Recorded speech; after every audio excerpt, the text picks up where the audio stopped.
What's up, Meta Nerds? This complete life story of Count Dooku will pull from every resource available to completely understand his life in canon. The first name of this man has been lost to history in the galaxy far, far away.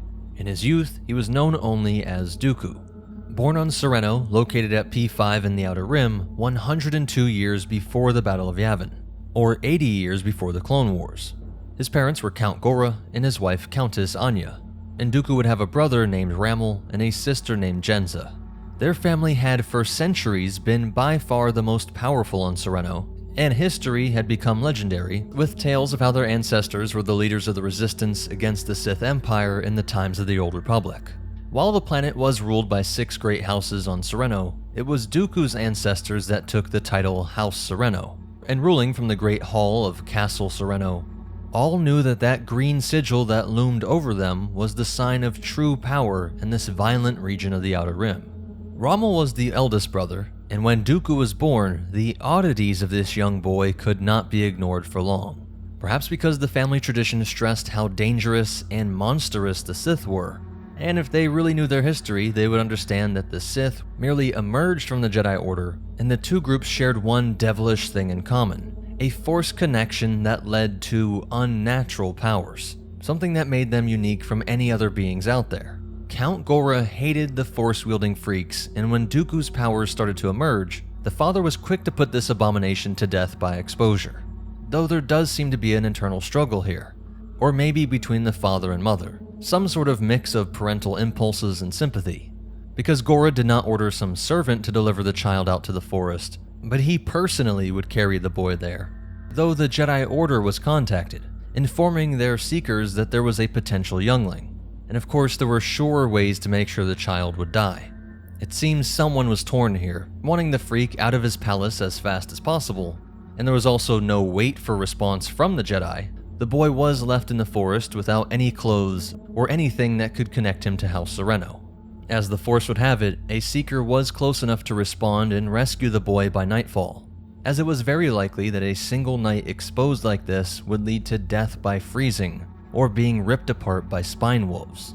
From the fringes of the forest, he was swept off to the core, soaring through the skies of Coruscant to land at the Jedi Temple, which he would call home for the majority of his life. He would join Hawk Bat Clan under Jedi Master Tera Sinube, and alongside other younglings like Zong Aria, Arath Tetex, and Sifo Dyas. But even without a conscious memory of his family, he did have what others described as an aristocratic air. And they meant it in a bad way. Many youth found him stuffy, too reluctant to break minor rules or let loose. He was always wanting to fit in with Jedi Masters, and this led to a negative feedback loop where Dooku was shunned and then jaded, and spent even more time focusing on developing his Force powers and saber skills, which of course only made his peers even more jealous of him, and so his natural air of superiority seemed to be supported by the data. He felt that he really was better than most of his peers. But there was an exception. Sifo Dyas quickly became his closest friend.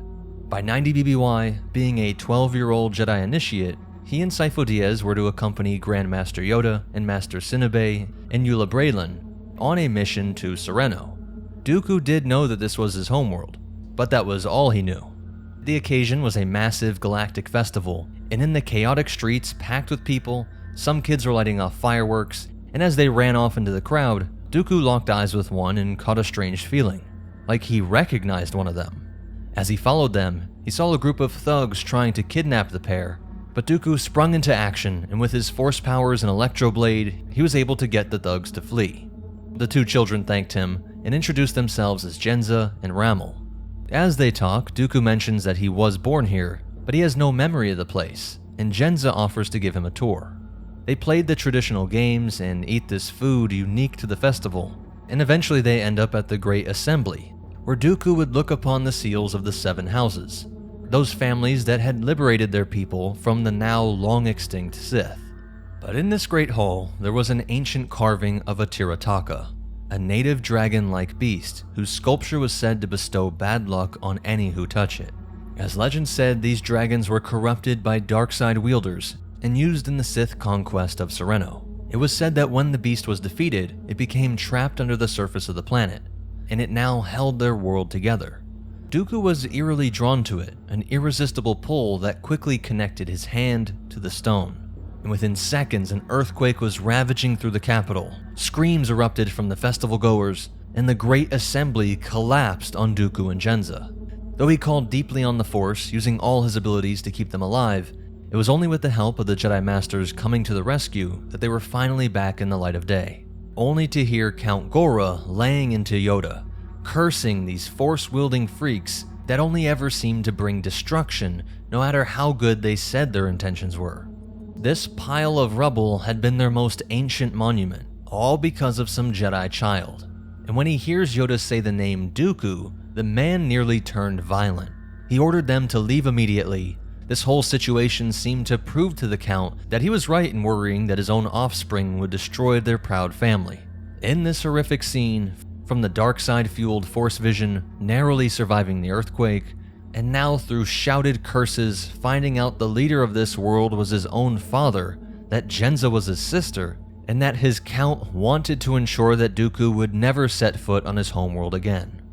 On the ride home, Yoda explained the story of how he was found abandoned in the forest outside the castle, and in the following days, his heart was hardened and his resolve sharper than ever. All noted that the boy who already seemed so disciplined and isolated had become even more so since this incident.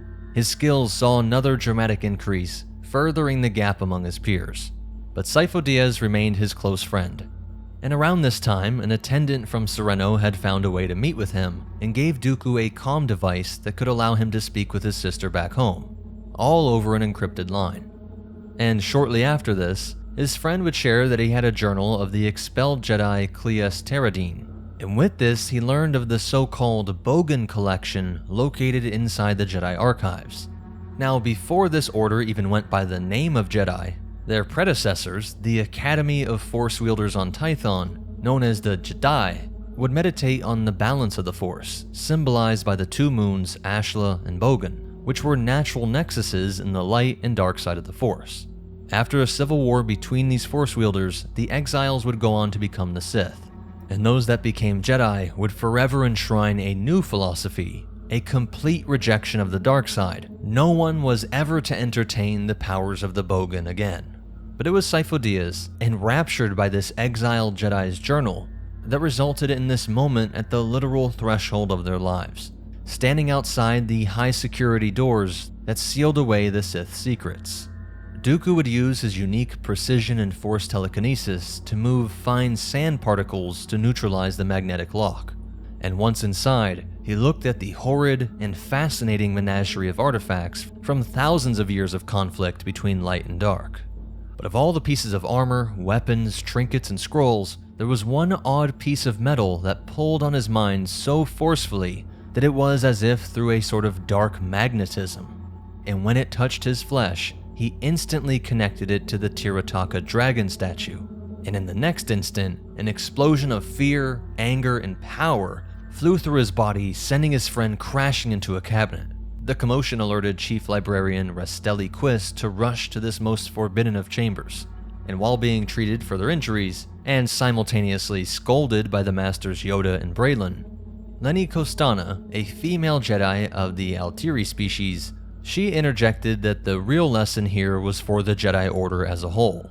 That history had shown countless times that it was impossible to keep the pull of the Bogan from young Jedi, and even their high-security vault was cracked by young initiates. It seemed absurd to think that this Jedi policy of locking the Bogan away and hiding it could ever be a tenable solution. But this was met with the usual Jedi dogma, essentially a form of you shouldn't let children play with fire. As it wasn't as if no one could interact with it, the most elder and trusted of Jedi were able to interact with these dark relics. Obviously they weren't destroyed or completely ignored. Yoda and a majority of the Masters felt that they did have a balanced approach to the Bogan. For a gallon of water to be deadly, it doesn't have to be 50% water and 50% poison. A single drop of poison makes every sip from that gallon deadly. Even if the Force itself seemed to maintain and push the dark side, it was the responsibility of the Jedi Order to keep the galaxy from the effects of that Sith poison. Even if it was a naturally occurring poison, and they had been successful in protecting the galaxy from it for nearly 1,000 years at this point, with the destruction of the Sith Empire during the time of the Old Republic. But as the conversation turned to their punishment, it was explained that if they wanted to snoop around the archives, then they should help with the tasks that all others avoided: the translation of obscure and maddeningly boring texts like the ancient Lothal Papyri, a collection of agricultural treatises that had not yet been rendered in modern Galactic Basic. So from their brief glimpse into the very fabric of reality, which expressed itself across history in the forces of eternal struggle, now these two boys spent countless days arduously recording details of property lines, changes in tax code, and crop sizes. But one day, Lina Costana paid them a visit, and in one sentence, she crushed their souls even further when she revealed that this was an old punishment given by Yoda. Initiates had been translating this text for decades at this point, so not only was it boring work, it was actually useless. They weren't contributing anything in any way. Pure, pointless torture. But as she left, she dropped a gem of relief, slipping Sifo Dyas a book titled The Bestiary of Darth Kaldoth. Dooku felt that something was not right here. Maybe this was a test to see if they had learned their lesson, but deeper down, Dooku worried that she might actually be one sympathetic to the Bogan. Could she be a secret Sith? Dooku urged Sifo Dyas to tell the Masters about this book, but his friend adamantly refused. Indignant, Dooku would confront her on the Compilation balcony, demanding to know what purpose was behind gifting his friend this book about a Dark Lord.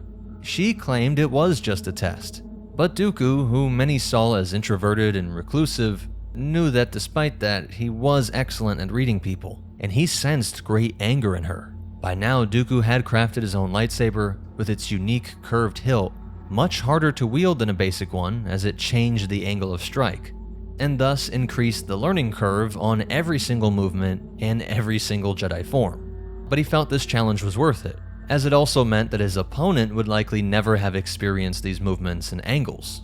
But Costana pointed out that there was another known for a curved hilt, the mythological figure of Darth Sakaya.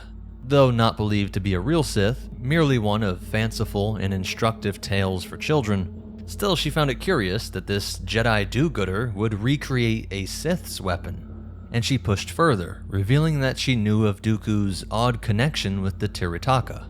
Here, this boy experiences perhaps the most odd encounter with the dark side yet, even if in this moment he did not identify it as such. Where the ancient statue and that piece of metal in the archive imposed their dark side power on him, this seemed to come from his own power. His will drove his body and blade in a fury that quickly overwhelmed the Elder Jedi. But before this turned into murder, Yoda and others rushed in to break up the duel. As all tried to understand what happened, Yoda came to convince Dooku that he had jumped to conclusions, but Costana was also told that she would have to give up this obsession with trying to test young Jedi by exposing them to Sith secrets. In time, he was convinced that she had not truly fallen to the dark side. Quite the opposite, but it came from the fact that she was one of the few Jedi in the temple entrusted with actually working with Sith artifacts and studying their complicated history, that she, more than most, understood that in every era, it was as if the dark side would seem to take over a Jedi, using them as its avatar, and that no method of completely cutting the Bogan out of reality ever seemed to work. She had tried to be more proactive in spotting these Jedi with what could be described as a sort of weak immune system to the Bogan, who were those more susceptible to catching this dark side virus. It would be better to expose them to it under supervision and monitor if it took hold, solving this problem inside the Jedi Temple walls before it, like every time before, ended up spreading like a plague to kill countless billions throughout the galaxy. Of all people, Costana could best understand the fear of Dooku's own father, as it was true that at the core of these galactic conflicts over thousands of years, it almost always revolved around the actions of Force wielders. This is why also, throughout all eras, you'll notice it's common for people to not have a good understanding of Jedi philosophy or distinctions. They will call the red saber-wielding tyrants Jedi. One Jedi oppressed them, and then some blue saber-wielding Jedi came as liberators. But although simplistic, there's a deep truth there. The Sith and Jedi are far more similar to each other than they are to any other beings in the galaxy, and it's almost like a horseshoe effect or opposite sides of an IQ chart. This supposedly simplistic understanding would be debated by the mid-level Jedi, but for those that had the deepest understanding of history knew that the bad guys were almost always once Jedi. From the first exiles that became Sith to Revan, and Costana simply felt that it was naive to think that this would never happen again, that they shouldn't be too sure that they had completely eradicated the Sith once and for all. Dooku would come to see Costana as his only other true friend outside of Sifo Dyas, and he made sure to visit her and her pet convor Farana every time that they returned from one of their missions. In 86 BBY, when he was 16, he would complete his initiate trials, hoping to have Costana become his master. Though he thoroughly demonstrated how he was by far the best swordsman of his class, defeating his friend Sifo in a way that could be seen as grotesquely arrogant, as he fought with one hand tied behind his back and blindfolded, but he still easily won. Even this display did not get him the pairing he hoped for. Costana chose the defeated Dyas, and while Dooku was stunned by the rejection and overwhelmed by disappointment, this emotion was short-lived as Yoda spoke up to claim him. Being the Padawan to the Grand Master of the Order was certainly a top honor. And at first, things went surprisingly well, and he came to develop a strong bond with Yoda, especially appreciating how Yoda trusted the boy's saber skills, allowing the odd-looking little green man to drive an enemy mad by just standing there calmly, while Dooku was completely trusted with dispatching them. Dooku and the rest of the Order knew that Yoda was the best fighter in the galaxy, but this made it even more special that he let Dooku shine through. Though over time it would be unique Force abilities that quickly rose to strain their relationship. Only a year later, Sifo Dyas had a Force vision of a deadly solar storm destroying the planet Protobranch. Dooku expected the Council to move to help these people, but Yoda shot this down, saying they could not get into the habit of trusting Force visions as the future was always in motion. But even Costana disagreed, and she secretly took the Padawans to tell Senator Tevetti that his people were in danger. Dooku saw this noble-seeming senator go into a panic, but not over the lives that could be lost, just the resources. His only concern were how these sources of wealth could be protected, not even 1 second of interest in his own people. From his own father, the Count of Sereno in the Outer Rim, to the core of Coruscant, it seemed these politicians were all callous. And 3 years later, he would become even more jaded. Now 20 years old, his sister told him via their secret comm device that their mother, Anya, had died. Dooku was permitted to go to the funeral, as despite the general rule to cut off ties with the Jedi's past outside the Order, there were exceptions made for specific cases. In this one, this knowledge of his family had been imposed on him, and there were other famous cases like Ki-Adi-Mundi having multiple wives and a ton of kids, because his species was at dangerous threat of going extinct. But once he met his old family, Gora rushed out to curse this freak of a son, even grabbing him and roughing him up, outraged that the boy would show his face and ruin their moment. Thoroughly rattled by this, Dooku hoped to calm himself with the meditations of his order and desperately tried to find a way to forgive his father and feel some sense of peace. Though he often at times felt this was ridiculous, something was missing. He was simply going through the motions. And this could not have been worse timing, as the very next mission would see him accompanying Costana and Sifo in tracking down a relic on Asusto, where they would end up being captured by the Presagers of Hakoti, dark side worshipping cultists. To show just how large the galaxy is, a group like this, of little historic note, had been able to sacrifice millions of people as parts of their rituals in hopes of being granted visions of the future and gaining some clues over solving old prophecies. It turned out this trail leading to the Sith artifacts was intended to draw Jedi experts, and while in captivity, Dooku did experience a series of vivid visions of his future. But in a mania induced by this, he erupted in Force lightning that killed his captors. He, his friend, and Master Costana were all terrified by what they saw. Knowing that this was judged as a thoroughly dark side power, they tried to carry out an ancient cleansing ritual that had been used by those Jedi when contact with the Sith was frequent. Hopefully, this would allow him to center himself in the Force.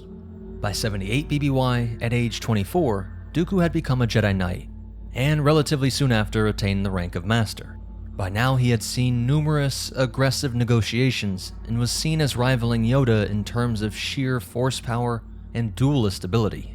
He would take Rael Averross as his Padawan, training him over 10 years until the human achieved the rank of knight, while also training the Thranta clan of younglings and initiates. And while there are not many details on this, one mission would see him giving aid to Mother Talzin of the Night Sisters of Dathomir.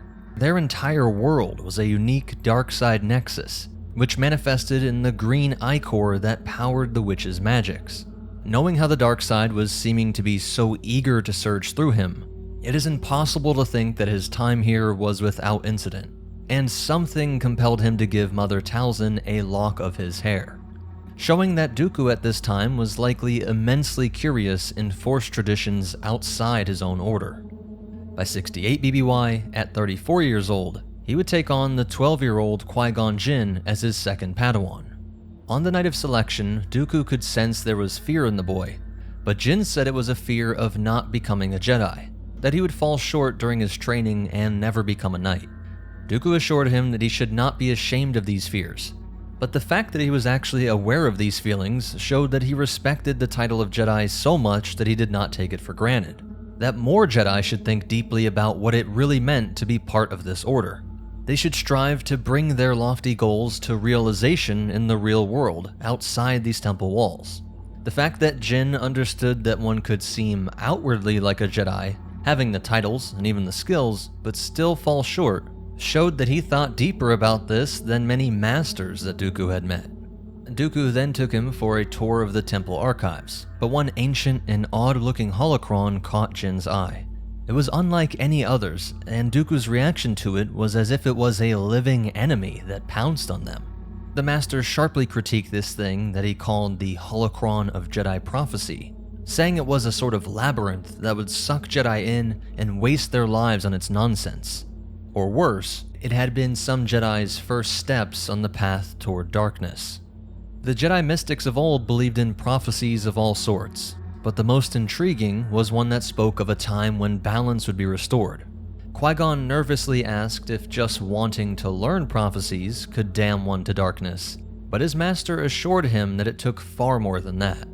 Jinn's first mission where he would see true combat would come some months later, as part of a strike team on the planet Shuropak. They were joined by his old Padawan Rael Averross, and together they tracked the Faline bounty hunter Shenda Mol. She had the arsenal of a major warlord and huge tracts of land, and a fortress filled with murderous followers on Numidian Prime.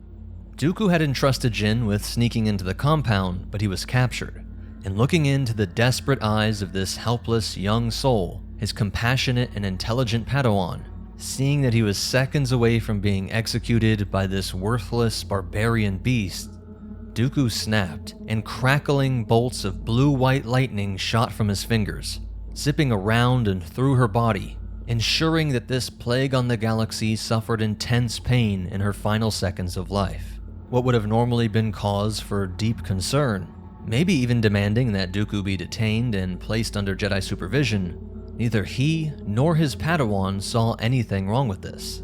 They had both witnessed firsthand. They didn't just hear reports of it from their armchairs on Coruscant. They had a visceral connection to the countless lives taken by this woman and her forces, and she was about to execute a defenseless young boy. To them, this Force lightning was just another tool in the Jedi's arsenal. If Dooku could not use his blade, the Force provided other means. Dooku didn't go about blindly killing someone with lightning or turning his power on innocent people. Just as a Jedi channeled his powers through a lightsaber or Force push, why did the Council get to determine which powers granted by the Force itself were off limits? Especially when this was not always true in the most ancient ancestors of their order. Did the ancients not have a more balanced approach? To use the bogan for mere seconds to the right degree and for the right purpose, to end the life of one who chose day after day to live only in the bogan. Sometime after this, Master and Apprentice were tasked with rescuing the kidnapped son of Senator Dagonet, who was one of the Republic's longest-serving members. When they arrived at his world, they were unsettled by how much of the planet's surface seemed to be strip-mined, and when they went to a village where the boy was believed to be held, Dooku could tell that none wished to comply. He used power to get his point across. Qui-Gon told them that they were not there to help the Senator, but the Republic. They were only loyal to their Jedi code, which was above all petty politics, and their duty was to serve the people. The innkeeper explained that while the Senator may have had good aims long ago, somehow the machinery of galactic commerce and power systems had corrupted him. When she finally did agree to show the Jedi where the boy was hidden, even Dooku was surprised to see that nearly the entire village was in on this kidnapping. In a barn, they see the boy is restrained by droids and armed villagers, and Dooku is quick to see if the boy was wounded or mistreated in any way by these captors. But the boy says no. If anything, he understands why they would do it. But they were interrupted by the arrival of Senator Dagonet and dozens of his men. The villagers felt the Jedi had betrayed and trapped them, but Dooku explained that their mission came from Jedi leadership, not the Senate, and certainly not Dagonet.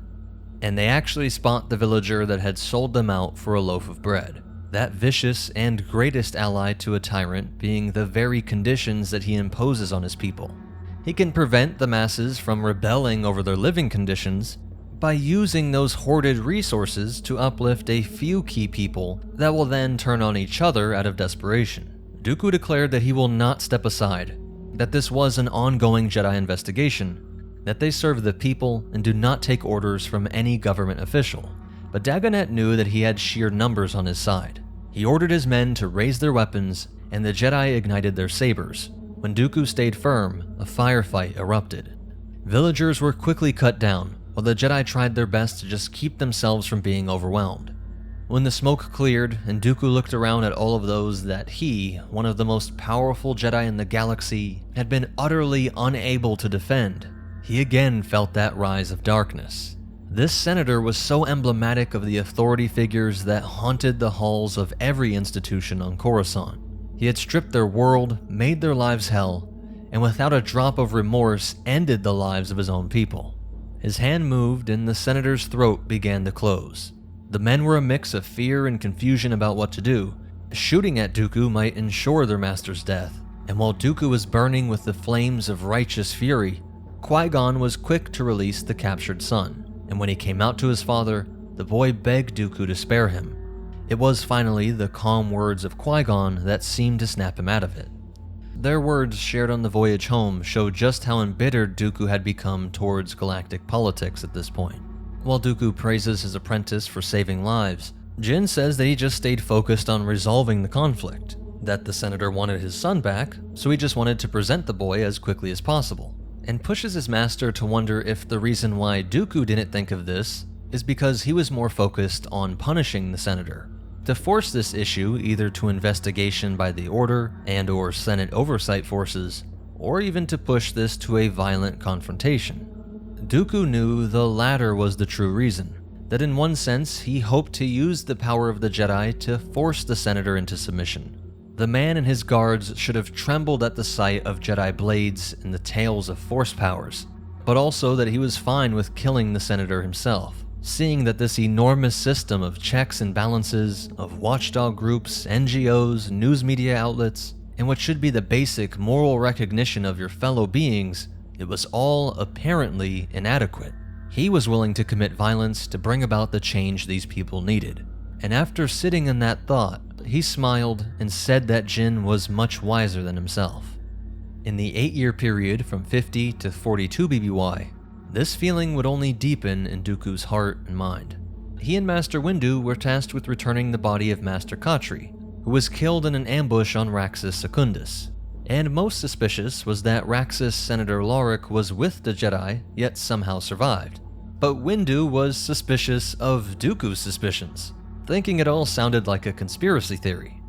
That was until he saw how nervous and inconsistent Lorik was when explaining what happened.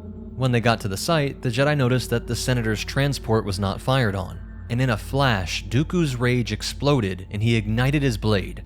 The Senator quickly folded, but as soon as he says that his guards killed Master Khatri, the Senator was shot by one of his guards. A firefight erupts, but this pair of two of the greatest martial artists in the Order quickly turned the tide, and when they were down to the final guard named Samaj, this man explains their plot. He was selling off pieces of his planet to foreign powers. They figured killing the Senator would solve nothing, But if they, as his personal guards, could keep with him and his family 24/7, they would use him as a puppet leader and force him to enact the political changes that his people longed for. Dooku and Windu were confused as to why they didn't just tell the Jedi. Why did they kill her? And they were also confused, saying matter-of-factly that the Jedi were just an extension of the political power. That of course she was there to maintain the status quo. That if you just stripped away all the technical terms and fancy titles, weren't the Jedi just the high guard of the senators? The Jedi would be the only one amongst his guards that would be against them in this plot. All of the other guards agreed with this, and it required all of them to execute a perfectly coordinated ambush. To them, it was absurd to think that political power shifts could occur when a Jedi's blade was protecting the throne, and protecting all the other corrupt politicians all across the stars. Again, like in the times of the Old Republic, where blue and red blades did not evoke a distinction, they were all just grouped up as Jedi, something that would be offensive and wildly inaccurate to most that lived in the temple, but both Dooku and Windu knew that this obviously was a much more honest, real way to describe what their order had become. Later, Dooku would go to Samaj's cell to talk, saying that he really did understand his frustration, but that this needed to be a more organic movement. At this time, Dooku still believing that if the Jedi and the public at large could be made aware of the sufferings of a people, then of course they would step in to fight corruption. The Jedi pair returned to Coruscant and attend the funeral and cremation ceremony for Master Khatri. But then Dooku moved to question Windu on a troubling rumor. He asked Windu if he had been offered Khatri's position on the council. Windu confirmed, and Dooku found this odd that Windu would be placed on the mission to solve her murder, and that Windu was so adamant at first that nothing suspicious had taken place. It was only Dooku's correct insight that led him to pushing the senator, which was how this case was actually solved. But it seemed that from the petty gossips in the temple to the masters on the council, they were all focused on how this was another mission where Dooku was quick to anger, seeming to be rage-filled in a moment of confrontation with political figures, pushing against a norm that long-standing Jedi tradition tried to avoid. They had passed over offering Dooku a seat because of the details on how he reacted, while elevating the one who would have never solved the case precisely because Windu was too cautious and played within the Jedi's absurd, self-imposed rules. But Dooku also knew that they had a point. This was just the latest of incidents that stretched back to that 12-year-old boy who put his hand on a dark side channeling dragon sculpture, and who would go on to have several bursts of darkness since then.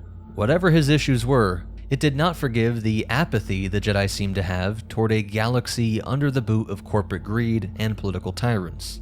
While this storm was gathering in his mind, he put on a smile and thanked Windu when he said that he would advocate on his behalf in front of the council next time they met. Then, sometime between 49 and 44 BBY, when Qui-Gon was undergoing his trials, Master Eula Braylon and Dooku were tasked with a sort of PR mission, a show of Jedi hospitality during the Dragonfire air rally on Coruscant. Of all the high-level critiques of the Order, these events were a mini-torture of their own, but he hoped to use it to expose Qui-Gon to Candavant customs, as it was their ambassador which acted as their host. But as he was navigating the party, Dooku saw his brother Ramel was one of the racers. This was such an odd sight. His older brother, the prince and heir to the Sereno throne, risking his life in speeder races. But when the ships took off, he was surprised to see just how well his brother was doing. Ramel had a real chance of winning until his airspeeders suffered a failure that appeared like obvious sabotage. Dooku and Jinn would spy on the investigator examining the airspeeder, but it was clear this man was in on a cover-up. Following him, they learned that he was working with a Janet crime lord named Senovax. Master and apprentice ignored the calls from Jedi Council member Jor Erith, urging them to return to their spectator's box. Instead, they moved to arrest Senovax, but the crime lord said that they had better listen to their superior and leave immediately, which told Dooku that somehow this thug had a leak in the Jedi Order. He called for the temple guard to help him escort Senovax to the council chamber, and once there, he openly declared that one of these sitting masters had to be working with this gang. In a flash, he sensed Eula Braylon's guilty thoughts racing through her mind, and his ignited blade was immediately raised to her. She crumbled and admitted that she had been blackmailed with the fact that she had a secret son, Aereth Terex, who had been one of Dooku's most bitter and jealous rivals in their time of the Hawkbat clan. Further questioning showed that the son, Aereth, had orchestrated this whole thing. He was the go-between, telling his mother how to comply with the demands of the criminals, while being rewarded by those thugs in all sorts of ways, from material pleasures to arranging convenient solutions to investigations, which help grow Aereth's prestige in the Jedi halls.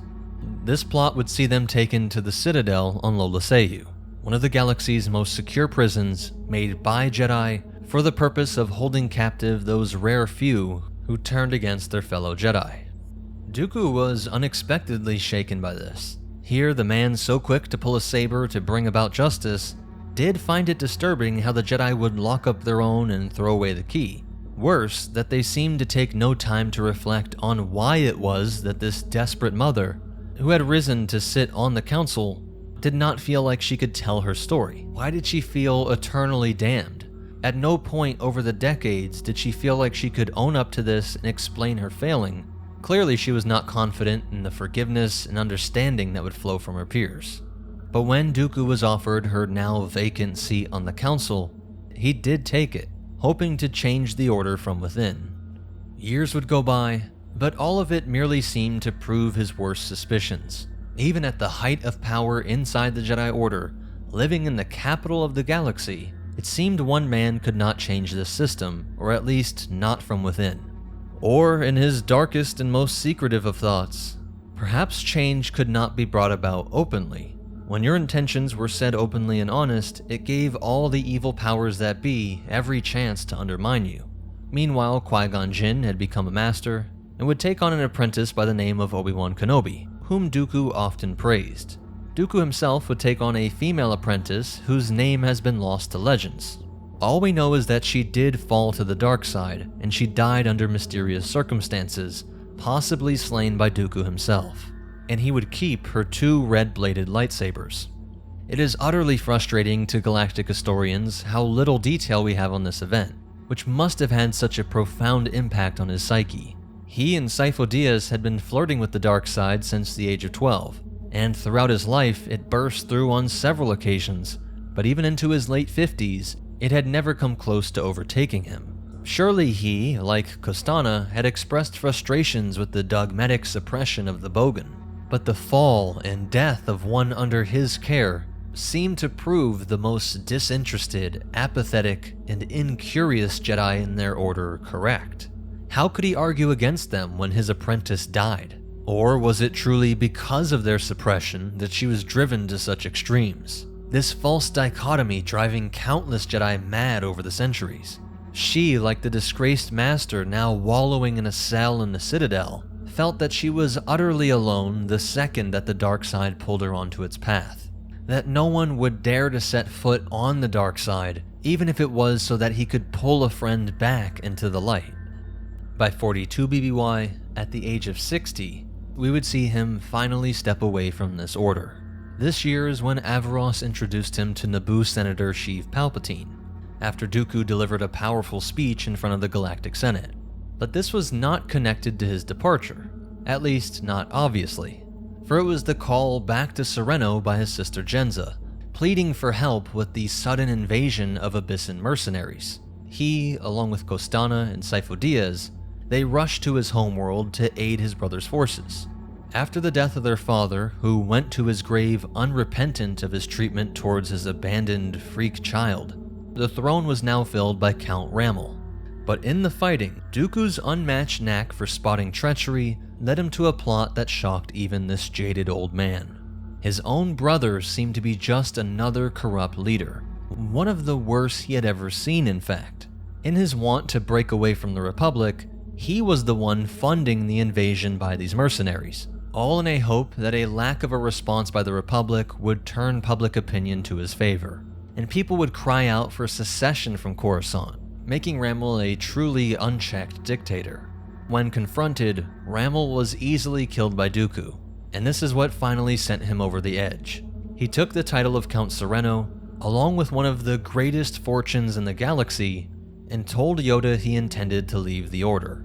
His old master was somber but understanding, going so far as to tell Dooku that there was no need to turn in his saber, and that he would always be welcome back to the Order, to still see it as his home, or at least a home, that nothing would change between them or the other masters during this time when Dooku felt that being Count, not Master, was the best way to bring about good in this galaxy.